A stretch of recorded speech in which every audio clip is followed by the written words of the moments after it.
Ratio and proportion वाला topic में इस टाइप के क्वेश्चंस को करने का ढेर सारा तरीका है, लेकिन अब तक का सबसे बेस्ट तरीका जो है वो हम यहाँ पे बताने वाले हैं। ढेर सारा तरीका से हमको मतलब नहीं है, लेकिन अब तक का जो सबसे बेस्ट वे है इसको बनाने का, उसको हम चलिए देख लेते हैं। इस टाइप के क्वेश्चन को कैसे सबसे आसानी से 2 सेकेंड्स के अंदर में इसका आंसर ला सकते हैं। चलिए देख लेते हैं कैसे। जैसे 1:A/B दिया हुआ है 2:3, B/C दिया हुआ है 4:7, तो फाइंड करना है A/B/C इक्वल टू व्हाट। तो इसको डायरेक्टली फाइंड कर लेंगे A/B/C, यही फाइंड करना है। इसका बराबर कर रहा है कि क्या होगा, तो यहाँ पे A/B के जगह पर लिख देंगे 2:3, 2:3, और B/C के जगह पे लिख देंगे 4:3। तो यहाँ पे B के यहाँ लिखेंगे 4, या सॉरी या 7, 4, 7। अब ये आपका फाइंड हो गया। अब यहाँ पे क्या करना है कि जिसके सामने खाली जगह है उसी को इधर से ड्रैग कर देना है, और जिसके सामने खाली जगह है उसी को ड्रैग एंड ड्रॉप कर देना है। जैसे 3 के सामने खाली है तो यहाँ पे 3 भर आ जाएगा, 4 के सामने खाली है तो यहाँ पे 4 आ जाएगा। अब इसको मल्टीप्लाई कर लेंगे, 17 21, 4 तिहाई 12, 4 दूनी 8। ये आंसर हो गया ABC का वैल्यू। चलिए एक और क्वेश्चन देख लेते हैं। जैसे ये क्वेश्चन है, इसमें AB दिया हुआ है, BC दिया हुआ है, लेकिन यहाँ ABC नहीं फाइंड करना है, यहाँ फाइंड करना है A/C। तो यहाँ पर केवल इन्हीं दोनों को फाइंड करेंगे, टोटल नहीं निकालेंगे जैसे यहाँ पे किए थे। चलिए देख लेते हैं कैसे। जैसे यहाँ पे ABC दिया हुआ है, यानी कि A/B/C दिया हुआ है, तो यहाँ पे लिख लेंगे AB हो गया 4:5, BC हो गया 2:3, 2:3। हमको फाइंड करना है क्या, और इसको जैसे था वैसे ड्रैग एंड ड्रॉप कर लेंगे। 5 का यहाँ सामने खाली है तो यहाँ पे 5 आएगा, और 2 के सामने खाली है तो यहाँ पे 2 आएगा। अब यहाँ पे फाइंड करना है हमको AC, तो केवल AC को लेंगे, A और C को, इसको केवल मल्टीप्लाई करेंगे। 5 तिहाई 15, और ये हो गया 4 दूनी 8, और बीच वाले से मतलब नहीं है, तो ये मेरा हो जाएगा 8:15 आंसर। ये हो गया AC। उम्मीद है आप समझ गए होंगे। चलिए कुछ और एग्जांपल्स ले लेते हैं। अब इसको देख लेते हैं।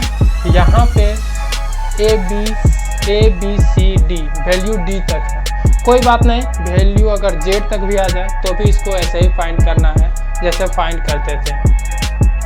तो यहाँ पे करेंगे क्या, A/B/C/D निकालना है, तो इसको डायरेक्टली पुट कर देंगे वैल्यू 2, 3। A और B का क्या है 2:3, और B और C का है 4:2, और C और D का है 2:5, 2:5। अब जिसके सामने खाली रहेगा उसी को पुट कर देना है, उसी को ड्रैग एंड ड्रॉप करके खाली जगह को भर देना है। तो यहाँ पे क्या करेंगे कि 3 के सामने वाला खाली है तो यहाँ पे 3 करेंगे, और फिर खाली बच रहा है तो यहाँ पे 3 ही करेंगे। अब यहाँ पे 4 के सामने खाली है तो यहाँ पे 4 रखेंगे, यहाँ पे 2 के सामने खाली है तो यहाँ पे 2 भरेंगे, यहाँ पे 2 के सामने खाली है 2 भरेंगे, यहाँ पे भी 2 भरेंगे। अब इसको मल्टीप्लाई कर लेंगे। हाँ, यहाँ पर एक चीज़ ध्यान देना है, आप मल्टीप्लाई पहले भी कर सकते हैं, या फिर काटने वाला जो है आप यहाँ पे अगर चारों में अगर आप 2 है तो आप काट सकते हैं यहाँ पे, या फिर आप मल्टीप्लाई करके काट सकते हैं। जैसे अनुपात में आ जाता है कुछ भी, 25:5 आ गया, तो इसको हम काट करके नहीं लिख सकते हैं 5:1 ऐसे आंसर। तो इसके लिए हम डायरेक्ट यहीं पे काट सकते हैं। जैसे यहाँ पे इसमें भी 2 है, इसमें भी 2 है, इसमें भी 2 है, इसमें भी 2 है, हो गया। अब इसको मल्टीप्लाई कर लेंगे, 4 दूनी 8, अनुपात 4 तिहाई 12, अनुपात 3 दूनी 6, अनुपात 5 तिहाई 15। अब ये आपका नहीं कटेगा, तो ये आपका फाइनल रेशियो का आंसर आ गया। ठीक है, अब इसको देख लीजिए। यहाँ पे थोड़ा सा और ये ध्यान देना है कि जब ये सीरियली न हो तो इसको पहले सजा लेना पड़ता है। जैसे कि A/B दिया हुआ है 4:2, तो यहाँ पे B/C होना चाहिए था, तो यहाँ पे C/B दे दिया है, तो इसको पलट लेंगे डायरेक्ट। जैसे यहाँ पे कर देंगे हम A/B = 4:2, ठीक है, लेकिन यहाँ पे B/C/B है तो यहाँ पे B अनुपात C कर देंगे और यहाँ पे 2 अनुपात 1 कर देंगे। अब यहाँ पे फाइंड CA करना है, तो यहाँ पे वैसे ही सेम कर लेंगे, A अनुपात B अनुपात C और यहाँ पे पुट कर देंगे 4 अनुपात 2 और यहाँ पे 2 अनुपात 1। अब यहाँ पे टोटल मल्टीप्लाई नहीं करेंगे, 2 के सामने 2 रहेगा और यहाँ पे भी 2 के सामने 2 रहेगा।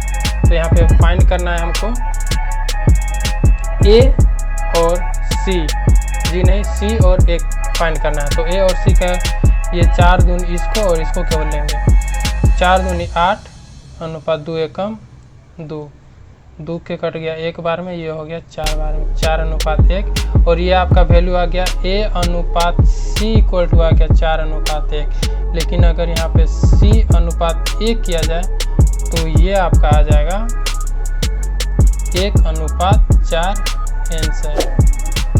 ठीक है, दिख रहा है। तो ठीक है, आपको नहीं दिख रहा था, इसको ऊपर कर देते हैं। जैसे यहाँ पे मल्टीप्लाई किए थे 4 दूनी की 8 अनुपात, यहाँ पे मल्टीप्लाई किए थे 2 एकम 2, तो यहाँ पे 2 हो गया था, तो इसको काटेंगे 1, यहाँ पे करेंगे 4।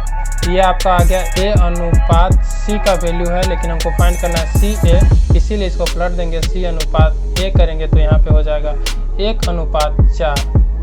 ये आपका आंसर हो जाएगा।